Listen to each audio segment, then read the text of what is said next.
2019 में माननीय प्रधानमंत्री मोदी जी ने ये डिग्री कॉलेज दिया, तो उसका तो सर्वे भी हुआ होगा, उसकी टोपोग्राफी भी देखी होगी।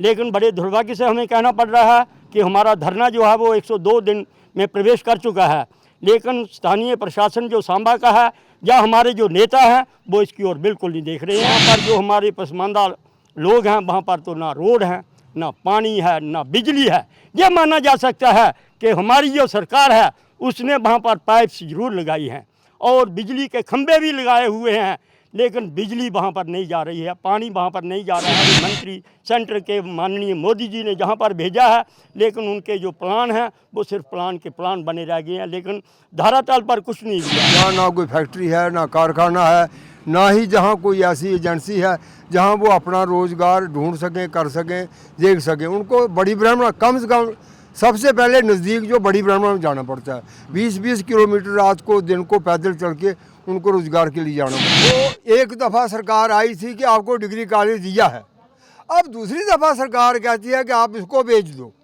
बोलो क्या चाहते हो? इसी कॉलेज को कितने पैसे लोगे नाड़े, कितने में बेचना चाहते हो? यानी इसके बजाय और कुछ ले लो, कॉलेज नहीं मिलेगा और कुछ ले लो। 370 से पहले कुछ हमने जगह को अपने हिसाब से लिया था, उसमें खेती बाड़ी करते थे, मकान बनाए थे। अभी 370 के तहत वो सरकार हमसे छीन रही है, हमको निकाल दिया उससे।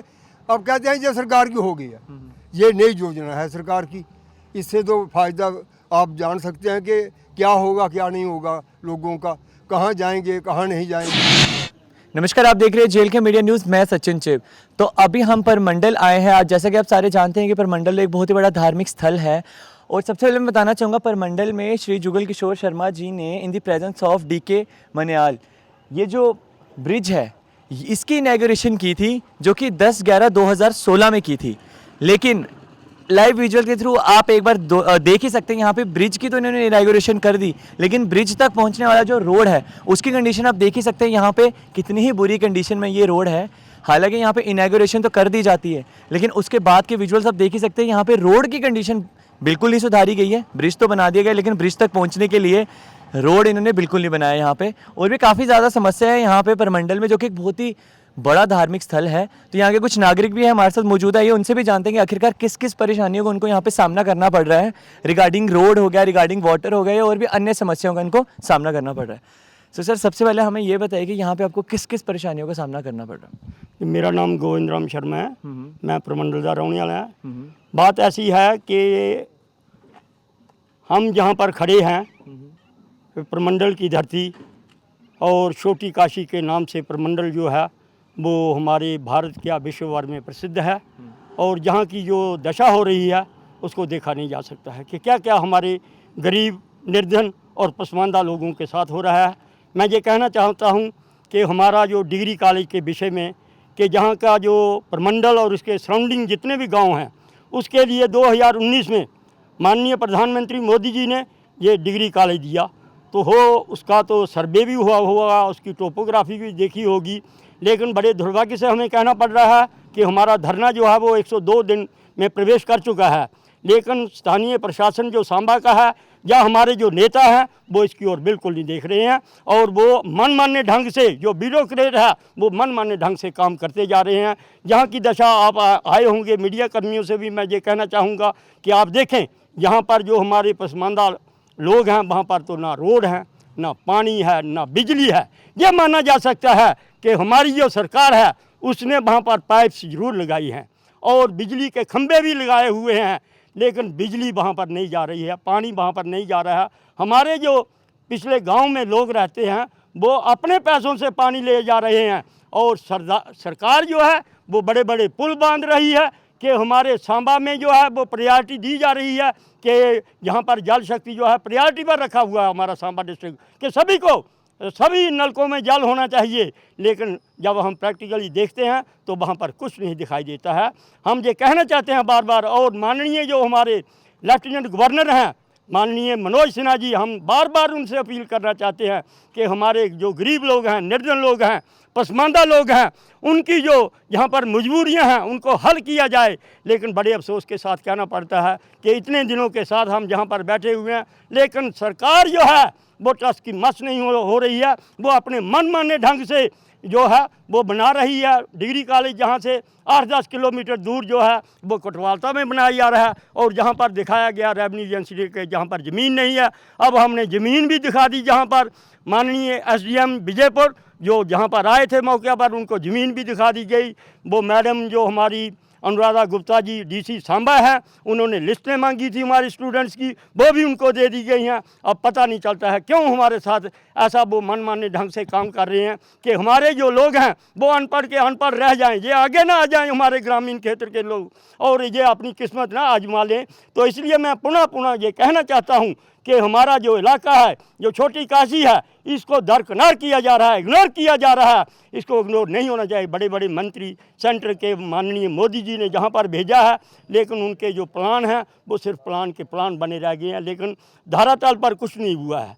तो मैं यही कहना चाहता हूँ कि ये इसकी जो स्थिति है इसको ठीक किया जाए। माननीय जो हमारे एलजी साहब हैं उनसे यही निवेदन करते हैं कि डिग्री कॉलेज जो प्रमंडल के लिए दिया गया था हमारे, वो हमें मिलना चाहिए। जय हिंद, जय भारत। जैसे कि अभी हमने यहाँ पे इनॉग्रेशन बोर्ड में पढ़ा कि 2016 में जो जुगल किशोर जी हैं उन्होंने यहाँ पे आके ब्रिज की इनॉग्रेशन की। लेकिन अगर हम बात करें यहाँ पे इस धार्मिक स्थल की, ये जो चौक है परमंडल में, लेकिन अगर यहाँ पे बात करें रोडों की, तो आप देख ही सकते हैं यहाँ पे रोडों की कंडीशन कैसी है। तो इसके लिए आपने क्या आगे कोई एक्शंस लिए हैं? देखो, हम उनसे तो यही रिक्वेस्ट ही कर सकते हैं, अपील कर सकते हैं। पिछले दिनों में उन्होंने कहा था कि जो आपका बस स्टैंड है और जहाँ पर माननीय जो हमारे डीडीसी अवतार सिंह जी हैं, उन्होंने कहा कि जल्दी ही इसमें ब्लैक टॉपिंग होने वाली है। हमने कहा बहुत अच्छी बात है, लेकिन वो सारी बातें जो है बातों बातों में रह जाती हैं, होता कुछ नहीं है। आगे कोई पता नहीं है कि सरकार क्या कर रही है, क्या नहीं कर रही है। तो मतलब अभी आप बताइए, जैसे कि अभी आपने बताया कि इतनी परेशानी है आपको, बिजली की परेशानी है, पानी की परेशानी है, यहाँ पे रोड्स प्रॉपर नहीं बने गए हैं, इलीगल माइनिंग माफिया यहाँ पे चल रहा है। तो आपकी सरकार से ऐसी क्या डिमांड है, आप क्या चाहते हैं सरकार से कि यहाँ पे क्या हो? अभी आपने हमें कॉलेज की डिग्री कॉलेज के बारे में भी अपनी समस्या बताई, तो आपकी डिमांड क्या, अल्टीमेटम क्या सरकार के? देखिए, ये हमारा यही है कि एक तो हमारी पब्लिक जो है, जो हमारी जनता है जहाँ धरने पर बैठी हुई है, और उन्होंने ये संकल्प लिया है कि जब तक ये सारी समस्याएं हमारी हल नहीं हो जाती हैं, हम यहाँ से उठने वाले नहीं हैं। और आने वाले जो चुनाव हैं, ऐसा दिखता है, अगर वो तब तक ठीक नहीं करेंगे तो उसका बाइकआउट करेंगे। ये पब्लिक हमारी कहना चाहती है। सो दर्शकों, अभी हमारे साथ यहाँ पे और भी सदस्य मौजूद है, तो ये उनसे भी जानते हैं कि उनको क्या क्या परेशानियों का सामना करना पड़ा है। सबसे पहले तो अपना नाम बताइए। मेरा नाम परसराम है, मेरे घर पाडल इथों कोलों 5 किलोमीटर दूर न ते अस ग्रां पाडल ग्रां दे रौह्ने आह्ले आं। ते तुसें पुच्छेआ कि खेतीबाड़ी जां साधन केह् है, इत्थै खेतीबाड़ी बिल्कुल है, पुराने जमाने दे मुताबक जियां करदे हे उस्सै तरीके नाल नमीं जेह्ड़ी अजकल दे जेह्ड़े साधन ओह् साढ़े कोल नहीं पुज्जी सकदे, क्योंकि ना दे रोड है कोई, ना शिड़क है, ना बिजली, ना पानी, कुछ भी नहीं है। इस वास्ते पुराने टाइप दी है जेह्ड़ी जिमींदारी होआ करदी है, वो तो जिमींदार इत्थे कोई रोज़गार नहीं है, कोई कारोबार से बिल्कुल नहीं है, किसी किस्म का कोई कारोबार नहीं है। अगर नॉर्मल मजदूरी करनी होगा किसी ने तो उन्हें पैदल चली है तो बड़ी ब्राह्मणा या विजयपुर या और कहीं जाकर मजदूरी करनी पड़ती है, जहाँ ना कोई फैक्ट्री है, ना कारखाना है, ना ही जहाँ कोई ऐसी एजेंसी है जहाँ वो अपना रोज़गार ढूंढ सकें, कर सकें, देख सकें। उनको बड़ी ब्राह्मणा कम से कम सबसे पहले नज़दीक जो बड़ी ब्राह्मणा में जाना पड़ता है, 20-20 किलोमीटर रात को दिन को पैदल चल के उनको रोज़गार के लिए जाना पड़ता है। वो तो हम एक साइड में रखते हैं, रोज़गार को देख लेंगे, जैसे तैसे भी हुआ जीना हमें आता है। जहाँ हमारे कॉलेज मंजूर हुआ था, तो जहाँ से पीछे कम से कम 15-20 गांव हैं, और उनमें से 3 पंचायत हल्का जो है, पंचायत हल्का मोरगढ़, पंचायत हल्का जोन, पंचायत हल्का सगौन, ये 3 पंचायत हल्के जो हैं ये बैकवर्ड हैं। आप मानते हैं कि बैकवर्ड किसको कहा जाता है? जो एजुकेशनल तौर पर बैकवर्ड हो उसी को बैकवर्ड माना जाता है। तो वहाँ कॉलेज खुला था जहाँ के लिए, वो भी जहाँ से तकरीबन 8 किलोमीटर दूर कटवालता में बनाया जा रहा है। और हमारे बच्चे जहाँ कोई भी इस बार सर्वे करके देख सकते हैं 12 क्लास से ऊपर कोई बच्चा कोई आदमी पढ़ा लिखा नहीं होगा। और जो 12 क्लास से पास करके अपने घर में बैठे हुए हैं कि कब हमारा कॉलेज यहाँ खुलेगा, हम पढ़ेंगे आगे। अगर कॉलेज यहाँ नहीं खुलता है तो इस इलाके के लोग जो हैं वो बिल्कुल 12 क्लास से आगे नहीं पढ़ सकेंगे और बेरोजगार जो हैं यहाँ वो एजुकेशनल तौर पर भी बैकवर्ड ही रहेंगे। इसलिए हम सरकार से ये हमारी सख्त अपील है कि हम बहुत परेशान हैं, हमें और परेशान ना किया जाए। फौरी तौर पर जो कॉलेज प्रमंडल के लिए मंजूर किया है उसको जितनी जल्दी हो प्रमंडल में खोला जाए ताकि हमारे बच्चे जो हैं वो तालीम हासिल कर सकें और अपने समय के मुताबिक वो किसी भी लाइन में, सर्विस की लाइन में हो या कोई दूसरी लाइन हो, उसमें वो अपने दूसरे शहरियों के साथ सामना करके अपना हक जो है उनसे ले सकें। इसलिए हमारी ये बार बार रिक्वेस्ट है कि बाकी छोड़ो, बाकी जहां हम जानते हैं कुछ नहीं होगा।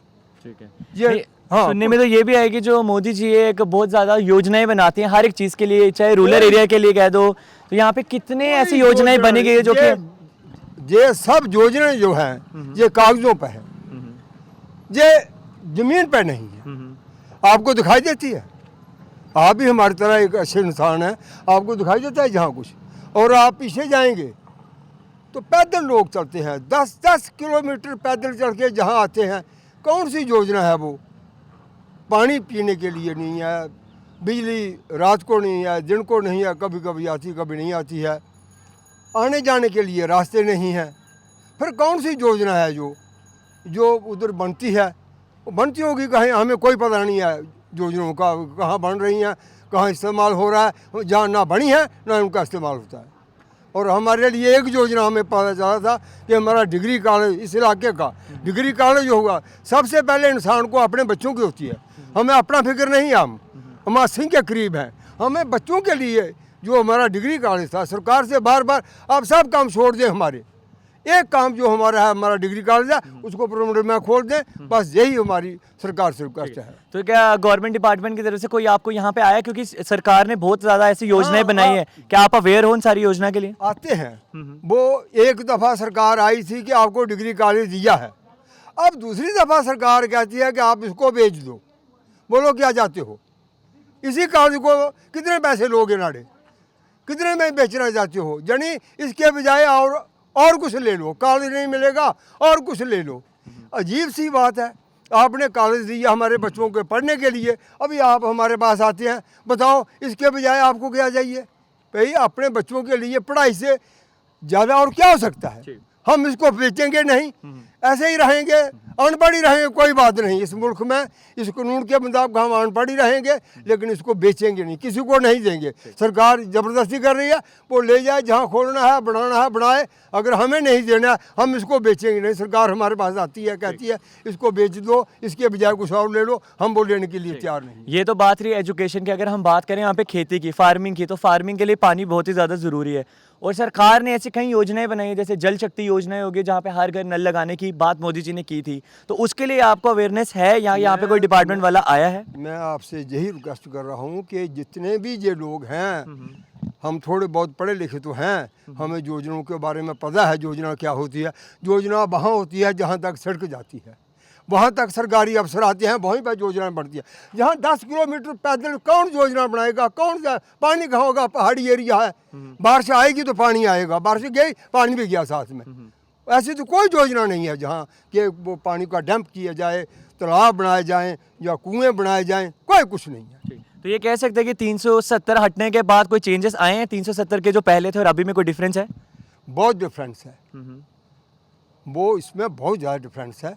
हमें इससे परेशानी हो रही है। जो हमारे पास ज़मीनें थी थोड़ी बहुत, 370 से पहले कुछ हमने जगह को अपने हिसाब से लिया था, उसमें खेती बाड़ी करते थे, मकान बनाए थे। अभी 370 के तहत वो सरकार हमसे छीन रही है, हमको निकाल दिया उससे। अब कहते हैं ये सरकार की हो गई है। ये नई योजना है सरकार की, इससे तो फ़ायदा आप जान सकते हैं कि क्या होगा क्या नहीं होगा, लोगों का कहाँ जाएंगे कहाँ नहीं जाएंगे।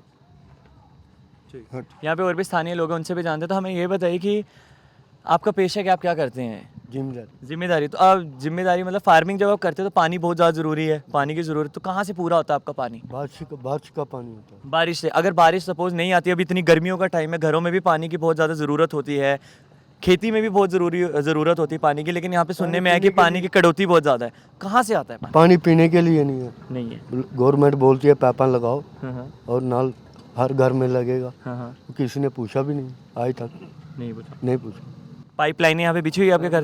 कभी कहीं कहीं है, कहीं कहीं है ही नहीं, पैप भी नहीं बिछी। पानी लाते कहाँ से आप फिर डेली? कुएं से। कुआं घर से कितनी दूर है? किलोमीटर, 1.5 किलोमीटर मतलब डेली आपको 1-1.5 किलोमीटर जाना पड़ता है पीने वाला पानी लेने के लिए? पीने वाला। और घर के आसपास कोई नहीं। कुछ नहीं, साधन नहीं है? नहीं, बिल्कुल नहीं। और नल टूटियाँ वगैरह लगी घर में?